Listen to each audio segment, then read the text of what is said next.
Boa tarde, tudo bem com vocês? Curso O Livro dos Espíritos, nós dando a continuidade aos nossos trabalhos, aos nossos estudos, a nossa fraternidade espiritual.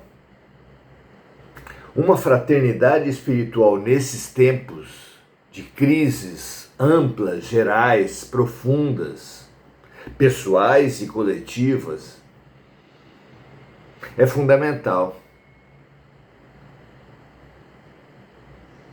Não me canso de repetir a metáfora. A transição planetária e a transição individual, na transição planetária, são uma travessia de um equilibrista na corda bamba, que para ter sucesso nessa sua travessia precisa de duas habilidades. A primeira, colocar um pé na frente do outro rigorosamente em cima da corda. Isso, em nossa visão, simboliza a importância de viver o agora. Exatamente a situação que se está vivendo, com atenção plena, total. Um pé na frente do outro. Mas essa tarefa tão importante deve ser feita com a visão periférica, mantendo o foco no infinito, no horizonte, na meta. É dispensável falar porque é importante colocar um pé na frente do outro na transição, na transposição de um abismo. Mas manter o foco no infinito, no destino, na meta, é igualmente importante, porque é daí que vem o equilíbrio. É uma maravilhosa descoberta perceber que o nosso equilíbrio depende de manter o foco no infinito, na eternidade. Por isso esse nosso exercício aqui e todo o exercício espiritual das criaturas será imprescindível para bem vivermos a nossa transição. Parabéns pela sua decisão, parabéns pela nossa decisão. Mantenhamos o foco, esse foco. E a nossa transição acontecerá em equilíbrio. Não importa o que aconteça à nossa volta. Não importa quão profundo seja o abismo, nós só o transporemos se mantivermos o foco na eternidade. É uma lição fundamental, não é? Muito bem, nesses nossos encontros, temos estudado. A partir dos estudos de Kardec, temos estudado diferentes manifestações da mediunidade. Não se engane com o terrorismo, com a indústria do terror, que situa a mediunidade como uma manifestação do mal. A mediunidade em si ela é neutra como qualquer outra construção ou capacidade humana. Como uma faca é neutra a ponto de ser extremamente útil na mão de um cozinheiro e terrível na mão de um assassino. A internet também é neutra, a energia nuclear. O avião é neutro. Praticamente tudo o que existe, para ser bom, depende da consciência ética daquele que o possui. Então, tão importante quanto discutimos aqui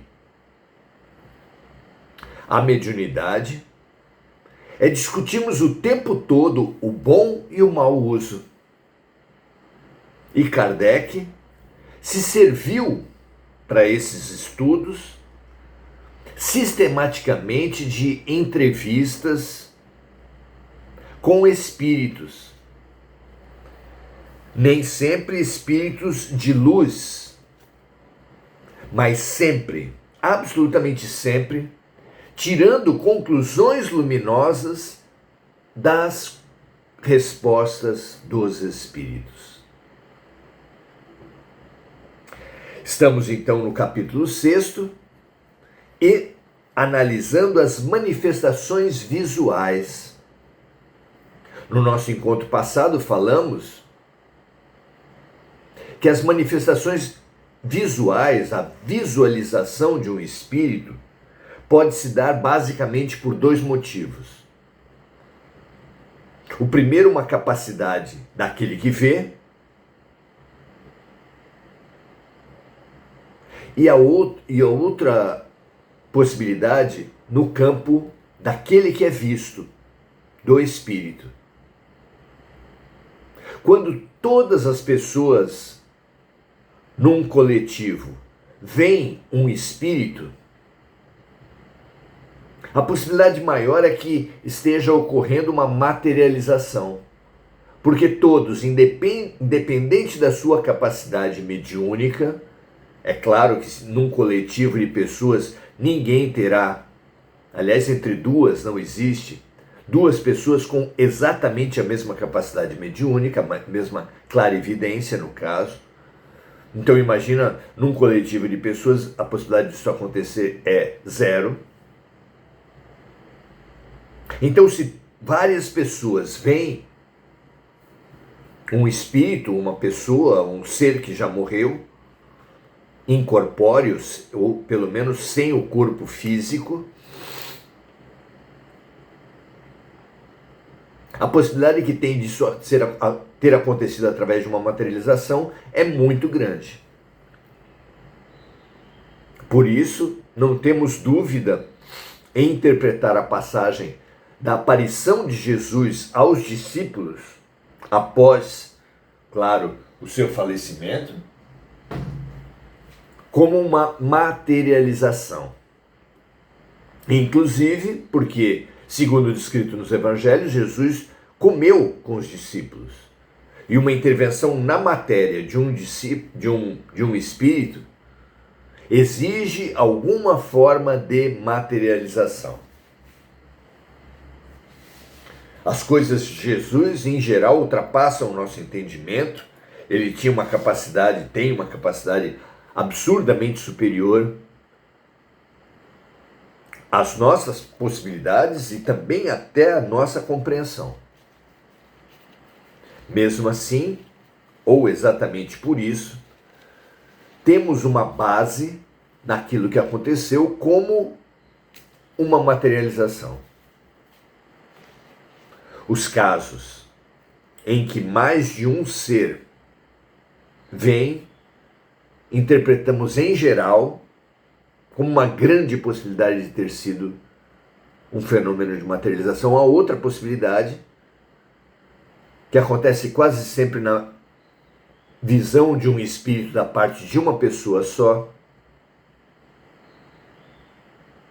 às vezes mesmo numa coletividade, só uma pessoa vê o espírito, é muito comum que isso aconteça. Aí se trata de uma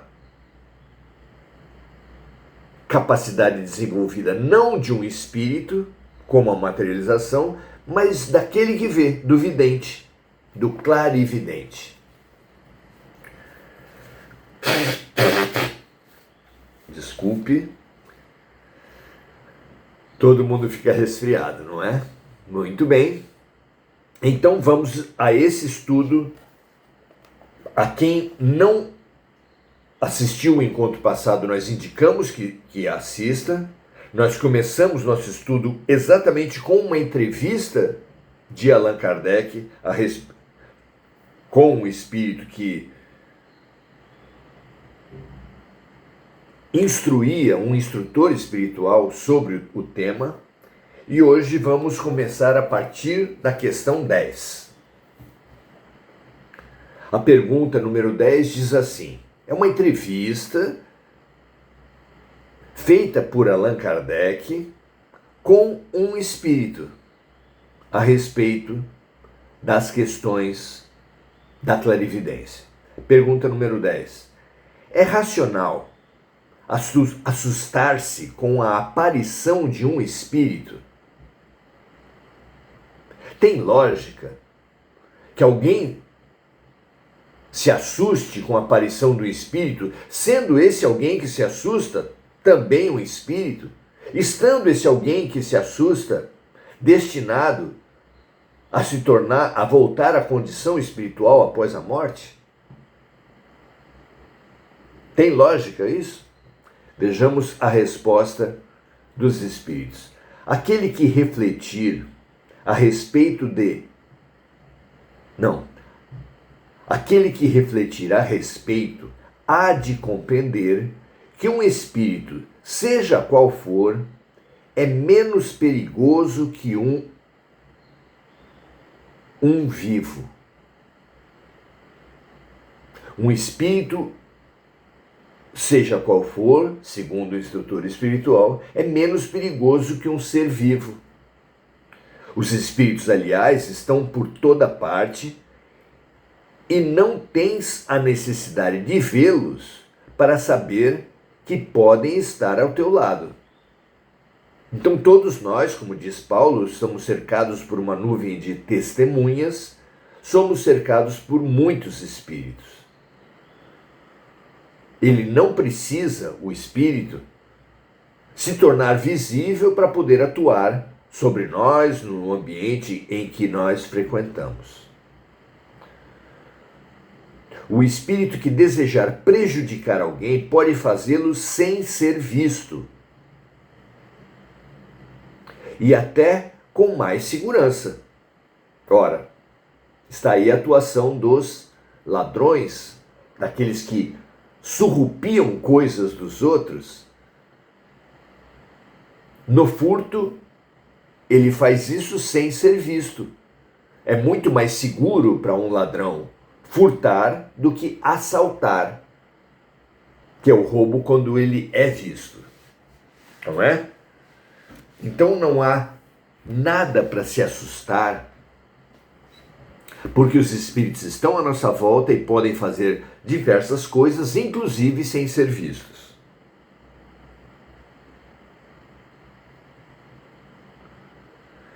Ele não é perigoso por ser espírito. Nenhum ser é perigoso por ser espírito, mas pela influência que pode exercer no pensamento do homem, desviando-o do bem e impelindo-o ao mal. E essa influência será maior sobre nós quando nós não discernirmos o que é nosso do que não é nosso. A publicidade é a mesma coisa. São os obsessores encarnados terão maior poder sobre você quando você não tiver consciência da sua própria mente e não tiver conhecimento do processo de influência da publicidade, por exemplo.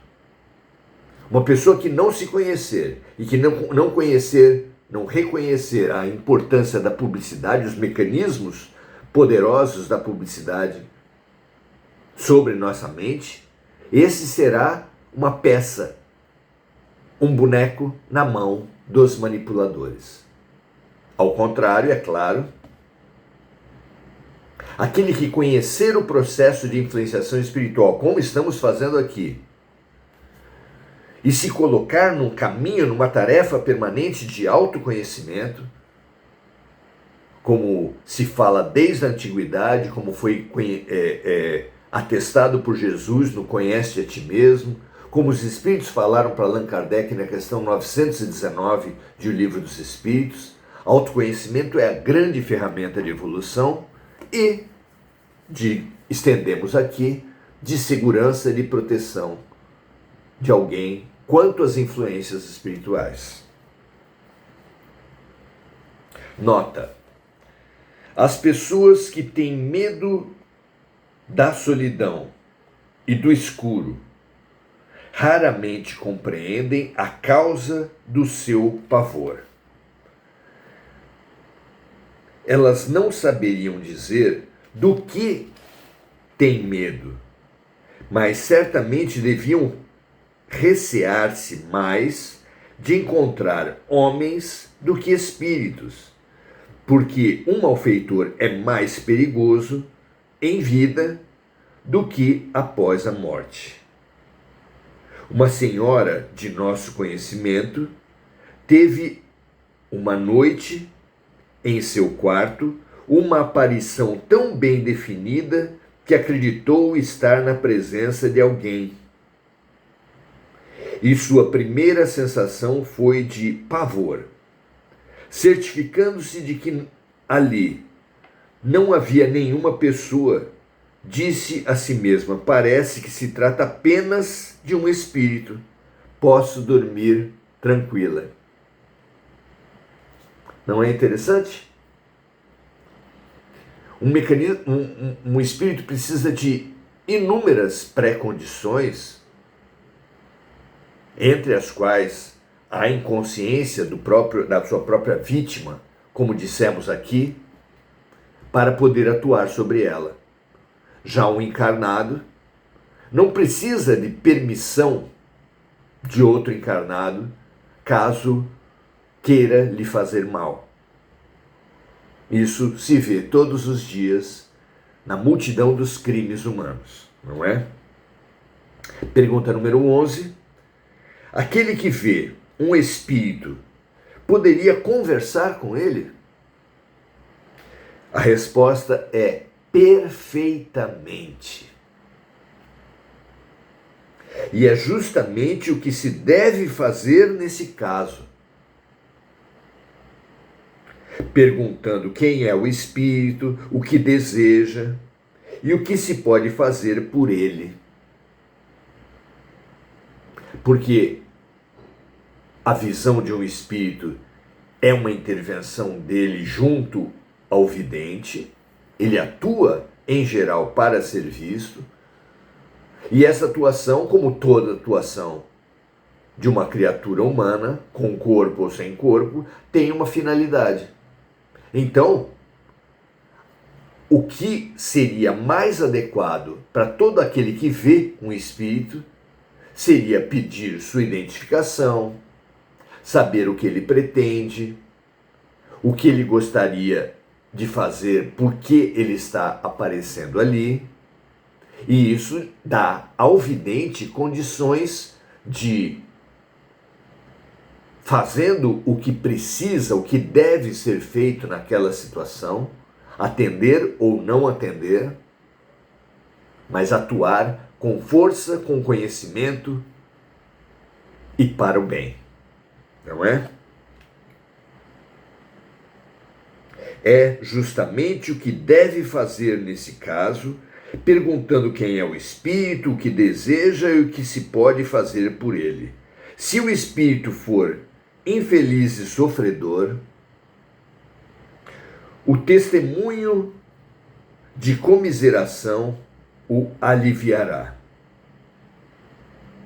Se for um espírito benévolo, pode acontecer que tenha a intenção de dar bons conselhos.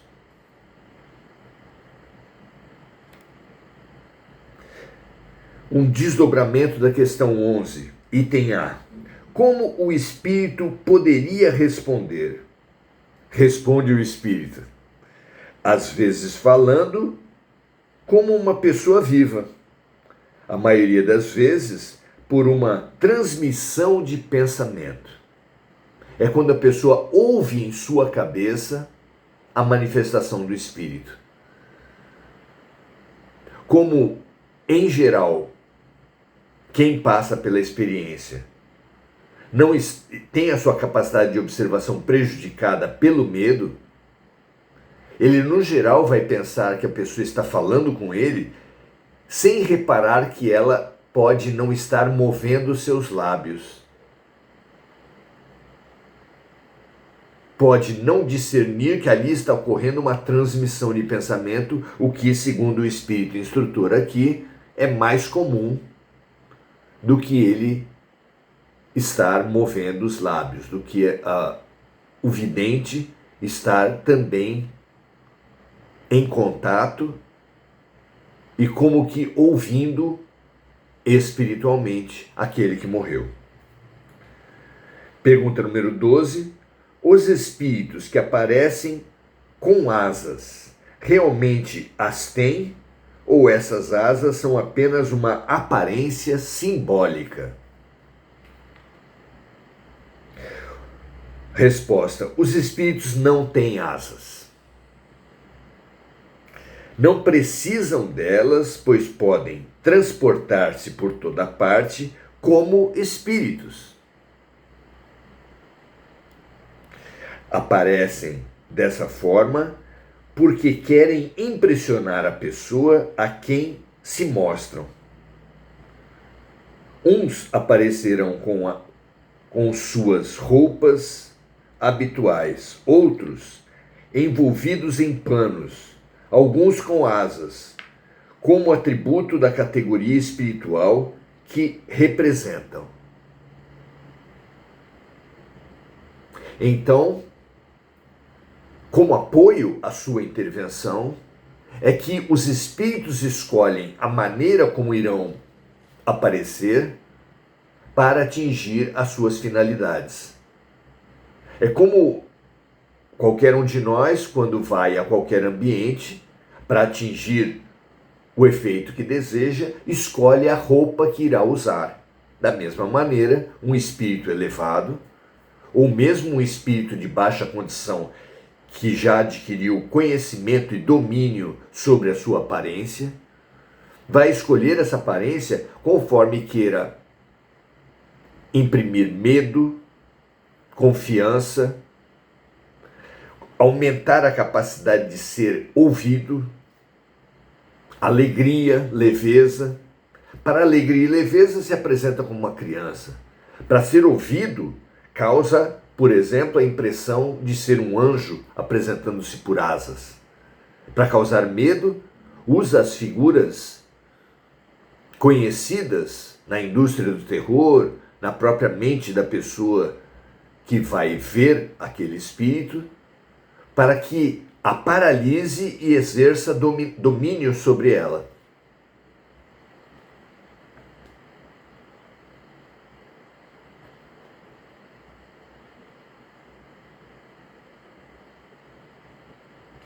Muito bem, pergunta número 13. As pessoas que vemos em sonho são sempre o que aparentam ser?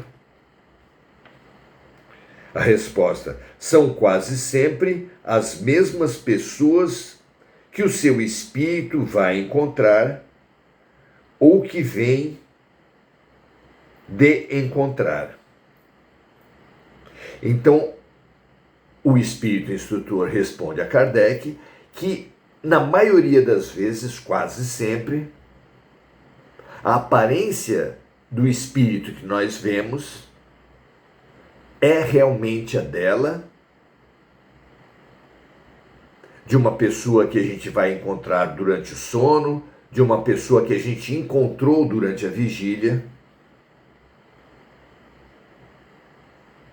sendo a aparência uma conexão de fortalecimento da intervenção do espírito. Pergunta número 14. Os espíritos zombadores não poderiam tomar a aparência das pessoas que nos são caras e nos iludirem? A resposta vem: tomam aparências fantasiosas para se divertirem à vossa custa, mas há coisas com as quais não lhes é permitido brincar. Muito interessante, não é? Deixaremos a partir da pergunta número 15 a continuidade dos nossos estudos.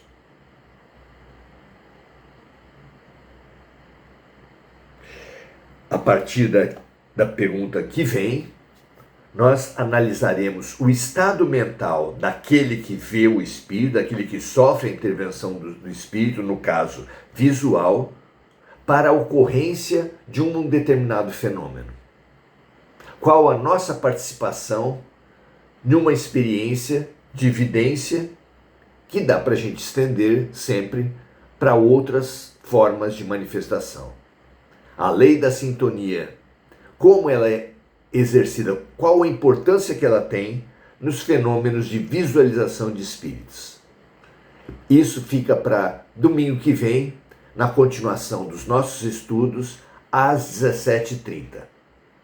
Certo? Muito bom. Demos um avanço hoje, abordando algumas questões fundamentais. Vamos saudar agora os amigos que estão conosco. Diana Costa, nossa amiga, já estudamos juntos aqui no Semente de Luz, Centro Espírita Semente de Luz, na João Ramalho 158, se não me engano. O número agora me falhou. Marcos Magrelo, dando boa tarde. Boa tarde a todos. Nair Dolores Velasco também dando boa tarde. Muito bom que estejamos aqui estudando. Saúdo a presença daqueles que também estão conosco, mas não se manifestaram aqui no chat. Que nós aprendamos a analisar, a observar as nossas vidas. Aquele que apenas vive mecanicamente, aquele que apenas vive mecanicamente a partir dos preconceitos que a mente humana acumula, vai viver necessariamente uma superficialidade. Devemos nós, todos, ter capacidade de viver e observar-nos, observar nosso próprio pensamento. Aqui hoje vimos que, ao visualizarmos um ser e entendermos que ele não tem um corpo material, não, a tendência nossa, obedecendo a cultura do terror que foi implantada em nossas mentes, a tendência pode ser mesmo a do terror, a do medo. Os arquitetos da indústria do terror implantaram esse padrão em nossas mentes exatamente para nos moldar, para nos mandar.